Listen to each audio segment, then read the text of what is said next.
As always, I'm Carl with Target's Attitude, absent my professor of knives and all things sharp. Sit back, get out your pens and papers, class is about to begin. First, a little bit of syllabus work, as usual. If you haven't subscribed yet, why not? If you love knives, and obviously you do or you wouldn't be watching this video, you gotta subscribe. Not every knife I look at is high priced. Not every one I look at is low quality.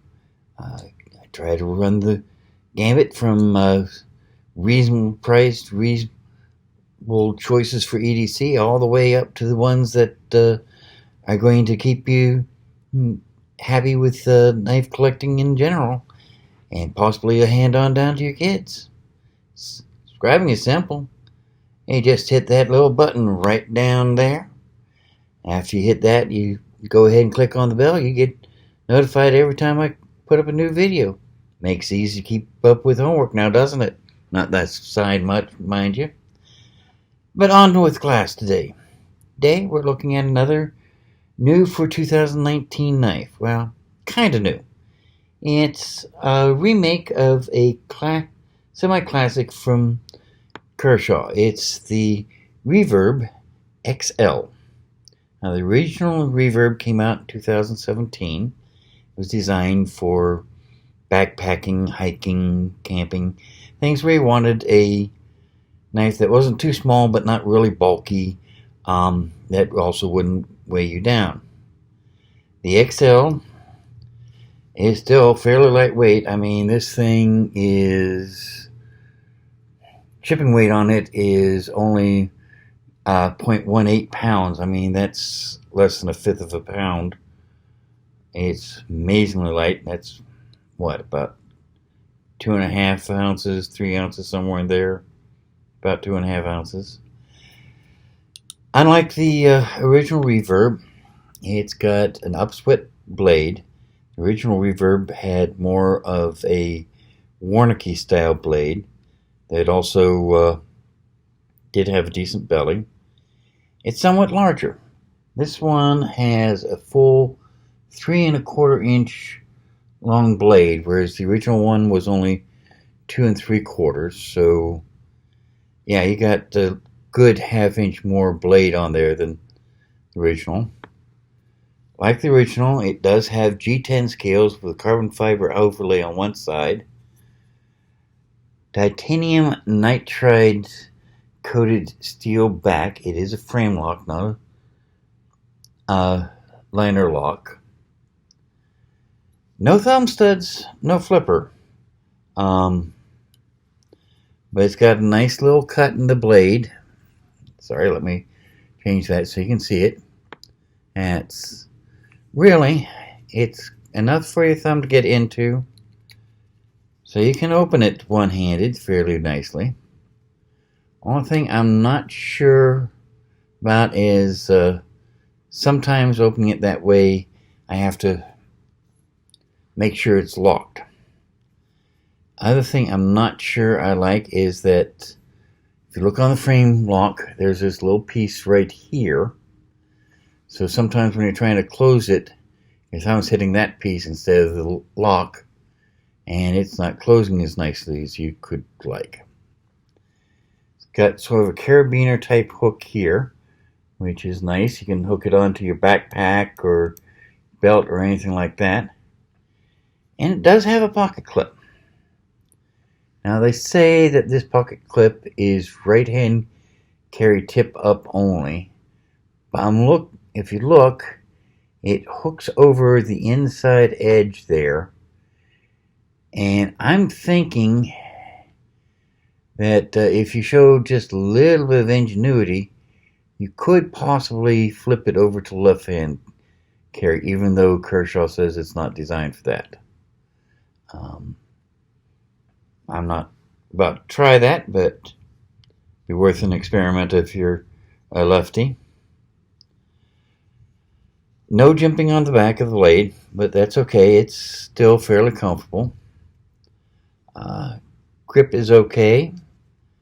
Nothing spectacular, but it's definitely a firm grip. You're not likely to slide up on the blade accidentally, which is nice. I don't know. Seems like it's a decent knife. It is made with HCR 13 MOV steel, which is pretty standard for Kershaw and CRKT and a whole host of others. So let's see how this baby goes through our standard battery test. As always, this is straight out of the box. No touch-up, no nothing like that. So what you see is what you're going to get when you buy one of these.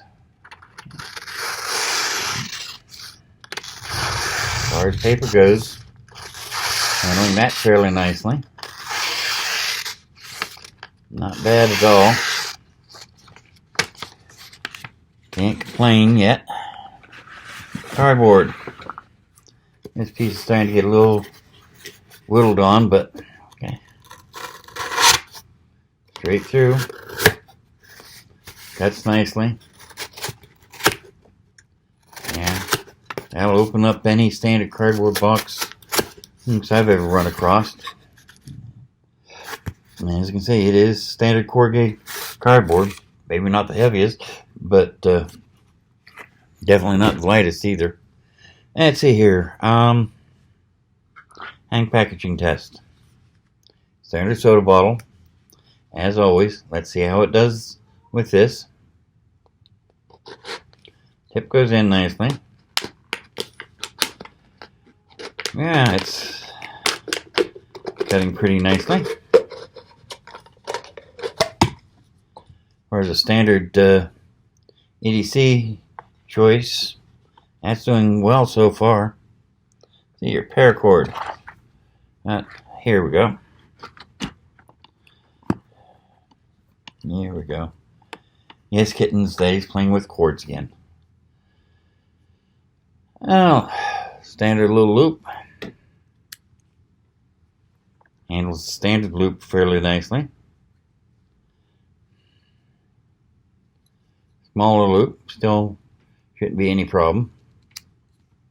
Yeah. Now we get to the tiny loop, the one that you just fit the tip through.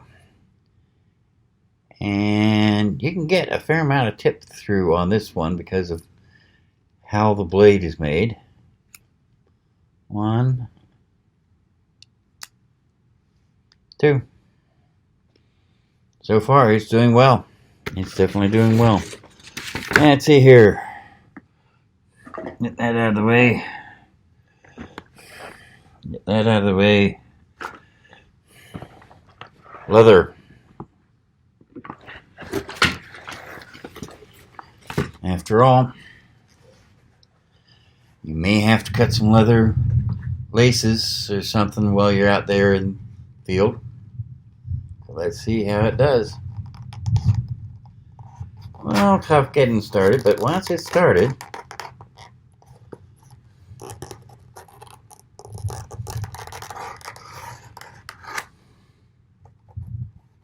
okay, not too bad. It's never going to substitute as a hunting knife or skinning knife, that's for sure, but on the other hand, it wasn't designed to be either, so, and it did do a nice, yeah. You need to cut yourself a set of laces, you can do it real quick. That's not bad at all. Oh, wood. I know I got, here we go.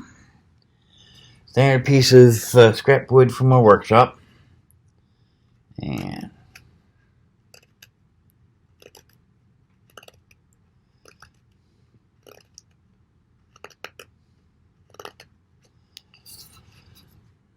yeah, that'll make you a feather board or cut you some scrap to start a fire with you, quick and easy.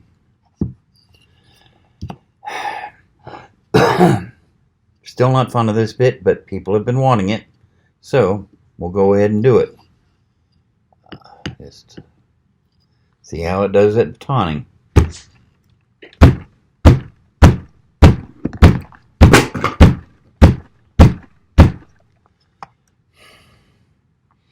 It did it. Wouldn't want to do that very often in the field, but it did it. You know what? Someone was suggesting a new test I should start doing. This guy is a friend who does a lot of gun shows, sort of like I do, and he'll often end up using his knives to cut the ties and straps on guns so that he can check out the triggers and take a better look at the barrel and all that sort of thing. So let me run and get a quick zip tie here, and we'll see how this knife does with that. Be right back. Okay, I'm back. Standard zip tie. Not only used at gun shows to secure guns, but if you're an electrician or in IT, you're always tying up some cable or wires with this sort of thing. I know people in the air conditioning business that will use these things to temporarily hold soft ducts together until they can get the proper taping on them. Easy to use, don't come apart. So once it's on, it's on. Now, what's recommended to cut these things is a pair of wire cutters, diagonal cutters, or, much as my wife hates this term, but it's been being used since the 70s, a pair of dikes. But if you're in a hurry, you might not have that ready or available. So let's see. How well does this cut? Right through. If you're going to be at a gun show and you wanted to cut the extra little bit off after tying off a gun, yeah, that blade does quite well. And let's see here. A little bit of black fleck on there. That wiped right off. So, between everything else we do, let's go back to the paper, see how it does on that.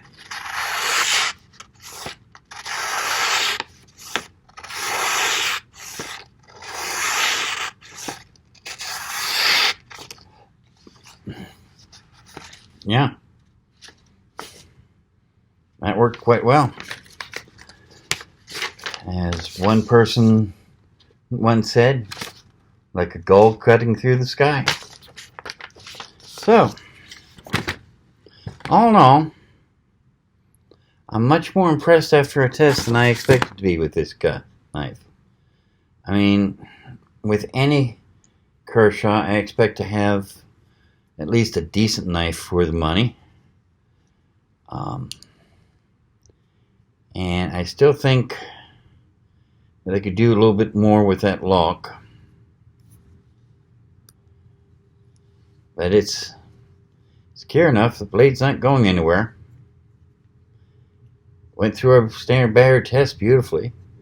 I do love the belly on that thing. And it is very striking between the blue cheat tin and the black carbon fiber. Very striking blade at all, indeed. So there you have it. The Kershaw Reverb XL. The original Kershaw Reverb revamped and redone for 2019. Sweet little knife. Definitely worth considering for your EDC needs. Or just as something a little different. Nice, light, smooth. They say they designed it for hiking and camping, and it's definitely not going to weigh you down. And it sure seemed to handle everything I could throw at, so it had to do quite well in the field as well. And that is a hollow ground blade. I imagine it'd do right looking at the design. I mean, that blade is very similar to what I used as a meat cutter. So, yeah, you ought to be able to prep your food in the field with this quite nicely. If you do, though, pay real close attention to that indent, because that's a kind of sharp 90-degree angle right there. Your food could get hung up on that, and you definitely wouldn't want to get sick because of not washing this blade properly. But other than that, yeah, it passed with flying colors. So there you have it. I hope you enjoyed today's lesson. Hope you learned a little something new, even if it's just gave you a little bit of enjoyment of watching some knife porn, so to speak. I'll see you again next week when class resumes. In the meantime, if you're going to do something, no matter how major or how minor, even if it's just getting ready to go to work like I am right now, do it with attitude. See ya. Bye now.